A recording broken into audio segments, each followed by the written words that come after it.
And we're here today advocating for foster parents during Foster Care Month. It's National Foster Care Month, and there's a great need for foster parents and support for foster parents throughout the state and the nation. There's over 500,000 children in care in the United States, and over 140 of the 140,000 are available for adoption through the foster care system. And so that's what we're wanting to bring the public awareness up of that. In this year of budget cuts, everybody is being cut, and the funding for our children is being cut. Supports for foster parents have been cut the last few years, and we would suffer greatly if more supports were cut from foster care.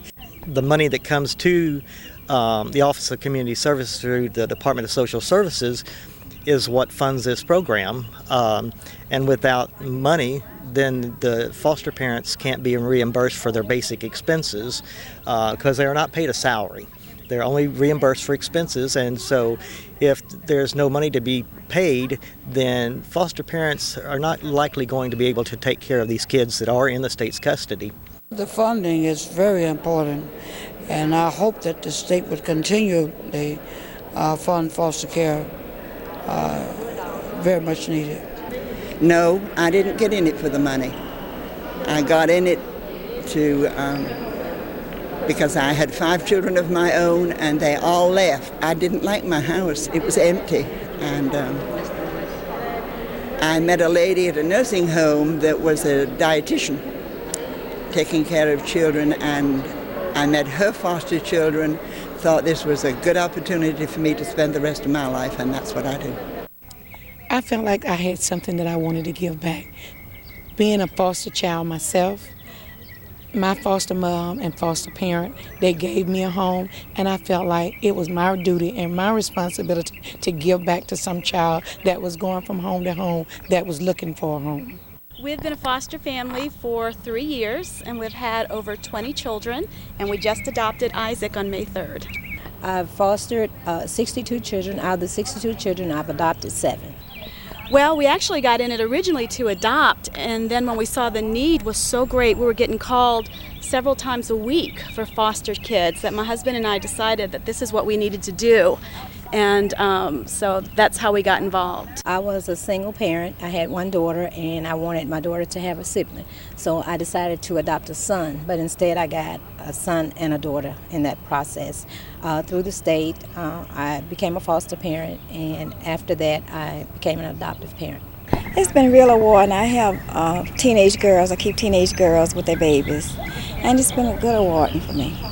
Our association advocates for children. We are investing in families in Louisiana through foster care, adoptive, kinship and guardianship care in families in Louisiana. And so we offer scholarships to you for them to attend college if they're in foster care or have been adopted from foster care. And we have passed our foster care Bill of Rights in 2006. We were advocated for and was able to get our foster parents Bill of Rights written into law, and it became effective in August of 2006. So we're very active in advocating for foster parents in this state. We provide educational programs to foster parents and adoptive parents through our annual foster parent conference. We offer trainings throughout the state on defensive parenting, how a foster parent can parent defensively, and how to care for children in care. There's a 7-week MAP training class that you're required to take, and it just teaches the ins and outs of fostering and helps to determine whether or not fostering is something that you would want to do. We also have a Louisiana advocacy support team that provides a statewide 800 number for foster parents to be able to call for support in any questions they have on what can we do with our children, what doctors can our children see, what is the agency supposed to be doing with us. And so it's an advocacy support team with an 800 line that they can call 24 hours a day for support. To get involved, get in touch with with OCS. And the benefits are just tremendous. I mean, when you know that you have made a difference in a child's life, it is worth it. You know, no matter what anyone says, and it is a challenge. Everything is a challenge. Your biological children are a challenge, you know, but you never give up on children. And that's why I do it, and that's why I continue to do it. because I do see the rewards. Not everyone's going to be successful, but that is true in life. But there are a lot of, success stories, and that makes it worthwhile. We're not looking for perfect parents. We're not looking for necessarily two-parent households. It's just we need families, people who are willing to take these children into their homes and provide for the needs of those children. Not just love and a nice home, but someone who's willing to love, nurture, be role models for these children, be mentors so they'll be successful in life. And also, I'd like to disperse the myth that you have to be wealthy or that you have to own your own home. You can rent. You can live in a mobile home. Things do have to meet licensing requirements, of course, but we don't just need a wealthy family to take a child in. Well, the benefit for the children is that they have a safe place where they're loved and cared for a time where their parents just may need some help. And so it's just really important that these kids have homes that they can go to where they're going to be nurtured.